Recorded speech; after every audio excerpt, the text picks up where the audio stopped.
Hey my dears, welcome to channel. എന്തൊക്കെയാണ് എല്ലാവരും സുഖമായിട്ടിരിക്കുന്നോ? ഞാനിവിടെ അടിപൊളിയായിട്ടിരിക്കുന്നു കേട്ടോ. അപ്പൊ ഇന്ന് ഞാൻ വന്നിട്ടുള്ളത് നമുക്ക് വീട്ടിൽ തന്നെ ഈസി ആയിട്ട് തയ്യാറാക്കാൻ പറ്റുന്ന കെമിക്കൽ ഫ്രീ ആയിട്ടുള്ള ഒരു ലിപ് ബാമുമായിട്ടാണ് കേട്ടോ. ലിപ് കെയറിനെ കുറിച്ച് ഒരു വീഡിയോ ചെയ്യുമെന്ന് എനിക്ക് പേഴ്സണലി കുറെ മെസ്സേജ് വന്നിട്ടുണ്ടായിരുന്നു. അപ്പൊ ഞാൻ വിചാരിച്ചു എന്തായാലും അതൊരു ലോങ് വീഡിയോ ആയിട്ട് ചെയ്യാന്ന്. അപ്പോൾ ലിപ് കെയർ എങ്ങനെയാണെന്ന് കുറെ ആൾക്കാർ ചോദിച്ചിട്ടുണ്ടായിരുന്നു. അപ്പൊ ലിപ് കെയറിൽ വരുന്ന ഒന്ന് രണ്ട് കാര്യങ്ങൾ കൂടെ ഞാൻ പറയാം. നിങ്ങൾ ധാരാളം വെള്ളം കുടിക്കുക, അതുപോലെ തന്നെ ഫ്രൂട്ട്സ് നന്നായിട്ട് നിങ്ങളുടെ ഡയറ്റിൽ ആഡ് ചെയ്യാനായിട്ട് ശ്രദ്ധിക്കുക. അപ്പോൾ നമ്മൾ ലിപ്സ്റ്റിക് യൂസ് ചെയ്യുന്നവരാണെങ്കിൽ നല്ല ക്വാളിറ്റിയുള്ള നല്ല ബ്രാൻഡഡ് ആയിട്ടുള്ള ലിപ്സ്റ്റിക് യൂസ് ചെയ്യാനായിട്ട് ശ്രദ്ധിക്കുക. നമ്മൾ റേറ്റ് കുറഞ്ഞതും ക്വാളിറ്റി കുറഞ്ഞതുമായിട്ടുള്ള പ്രൊഡക്ട്സ് ഒക്കെ വാങ്ങിക്കുന്ന ടൈമിൽ നമ്മുടെ ചുണ്ടിന് കൂടുതൽ പ്രോബ്ലംസ് ഉണ്ടാവാനാണ് സാധ്യത. പിന്നെ വന്നിട്ടുള്ളത് നമ്മളെപ്പോഴും ചുണ്ടിങ്ങനെ നനയ്ക്കുന്ന ആൾക്കാരായിരിക്കും. നമ്മൾ ചുണ്ട് നനയ്ക്കുന്നതിനനുസരിച്ച് നമ്മുടെ ചുണ്ട് കൂടുതൽ ഡ്രൈ ആവാനാണ് ചാൻസ് ഉള്ളത്. പിന്നെ ഈ ഒരു ലിപ് ബാമിനെ കുറിച്ച് പറയാനാണെങ്കിൽ ഇത് 100% നാച്ചുറൽ ആണ്. നമ്മുടെ ലിപ്പിൽ എന്താ പറയുക, ഒരു കണ്ടിന്യൂസ്ലി യൂസ് ചെയ്താൽ നല്ല റിസൾട്ട് കിട്ടുന്നതാണ്. അപ്പൊ നിങ്ങൾ എല്ലാവരും തന്നെ ഈ ഒരു ലിപ് ബാം മസ്റ്റ് ആയിട്ട് യൂസ് ചെയ്ത് നോക്കുക. അപ്പൊ നമ്മൾ എല്ലാവരും തന്നെ ലിപ്സ്റ്റിക് യൂസ് ചെയ്യുന്നവരാണ്. ലിപ്സ്റ്റിക് യൂസ് ചെയ്യുന്നതിനനുസരിച്ച് നമ്മുടെ ലിപ്പിൽ പിഗ്മെന്റേഷൻ വരാനുള്ള സാധ്യതയുണ്ട്. അപ്പോൾ അത് പ്രിവെന്റ് ചെയ്യാൻ വേണ്ടിയിട്ട് ഈ ലിപ് ബാം നിങ്ങളെ നന്നായിട്ട് ഹെൽപ്പ് ചെയ്യും കേട്ടോ. നമ്മുടെ ചുണ്ടിലുണ്ടാവുന്ന പിഗ്മെന്റേഷൻ മാറാനും ചുണ്ടിൽ എന്താ പറയുക ചെറുതായിട്ടൊരു പിങ്കിഷ് കളറൊക്കെ കിട്ടാനായിട്ട് ഇത് നിങ്ങളെ നന്നായിട്ട് ഹെൽപ്പ് ചെയ്യുന്നുണ്ട്. അപ്പൊ നമുക്ക് ലിപ് ബാം എങ്ങനെയാണ് ഉണ്ടാക്കുന്നതെന്നും അതെങ്ങനെ അപ്ലൈ ചെയ്യണമെന്നും ഡീറ്റെയിൽ ആയിട്ട് നോക്കാം. അപ്പൊ ലേറ്റ് ആക്കാതെ നമുക്ക് വീഡിയോയിലോട്ട് പോവാം. അപ്പോൾ ഈ ഒരു ലിപ് ബാം ഉണ്ടാക്കാനായിട്ട് ഞാനിവിടെ എടുത്തിരിക്കുന്നത് ഒരു മീഡിയം സൈസ് ബീട്രൂട്ട് ആണ് കേട്ടോ.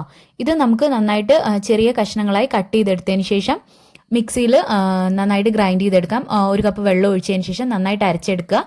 അതിനുശേഷം നമുക്കിത് അരിച്ചിട്ട് നല്ല വൃത്തിയായിട്ട് അരിച്ചെടുക്കുക. തീരെ അതിൻ്റെ ആ ഒരു പൾപ്പ് ഉണ്ടാവാൻ പാടില്ല. നന്നായിട്ട് അരിച്ചെടുത്തതിന് ശേഷം ഒരു ബൗളിൽ എനിക്ക് ഇത്രയും കിട്ടിയിട്ടുണ്ടായിരുന്നു. ശേഷം നമുക്കത് നന്നായിട്ട് കുറുക്കിയെടുക്കാം. കൈ വിടാതെ ഇളക്കി കൊടുക്കുക. നമ്മളൊരു ചുവട് കട്ടിയുള്ള പാത്രത്തിൽ ഒഴിച്ചിട്ട് നന്നായിട്ട് കുറുക്കിയെടുക്കുക. കുറച്ച് സമയം എടുക്കുന്ന ഏർപ്പാട് തന്നെയാണ് കേട്ടോ. നന്നായിട്ട് കുറുകി വന്നു കഴിഞ്ഞാൽ ഇത് വറ്റി ലാസ്റ്റ് ഇങ്ങനെ ഈ ഒരു പരുവത്തിലായി കിട്ടും കേട്ടോ. ശേഷം നമുക്ക് തീ ഓഫ് ചെയ്തതിന് ശേഷം ഒരു ടീസ്പൂൺ നെയ്യൂടെ ആഡ് ചെയ്ത് കൊടുക്കാം. നെയ്യ് അതിൽ തന്നെ മെൽറ്റായി കിട്ടും. പിന്നെ അത് തണുത്തതിന് ശേഷം നമുക്കൊരു ബോട്ടിലോട്ട് മാറ്റാം. അപ്പൊ ഈ ഒരു ലിപ് ബാം നമുക്ക് ലിപ്പിൽ അപ്ലൈ ചെയ്ത് കൊടുക്കാം.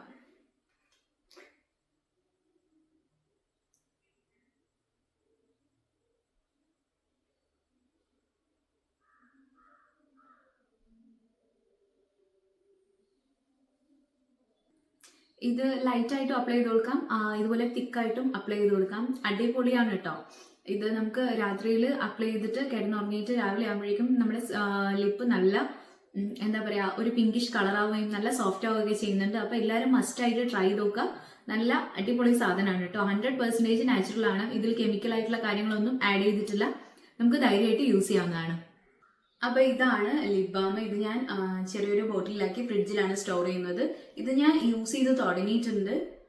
കാണാൻ പറ്റുന്നുണ്ടോ? അടിപൊളിയാണ് കേട്ടോ. ഇതെല്ലാവരും മസ്റ്റ് ആയിട്ട് ട്രൈ ചെയ്ത് നോക്കുക. എന്നിട്ട് ഫീഡ്ബാക്സ് അറിയിക്കുക. അപ്പോൾ അത്രയേ ഉള്ളൂ ഇന്നത്തെ വീഡിയോ ഇഷ്ടമായാൽ ലൈക്ക് ചെയ്യുക, ഷെയർ ചെയ്യുക, സബ്സ്ക്രൈബ് ചെയ്യുക. അപ്പോൾ വീണ്ടും മറ്റൊരു വീഡിയോ ആയിട്ട് കാണുന്നത് വരേക്കും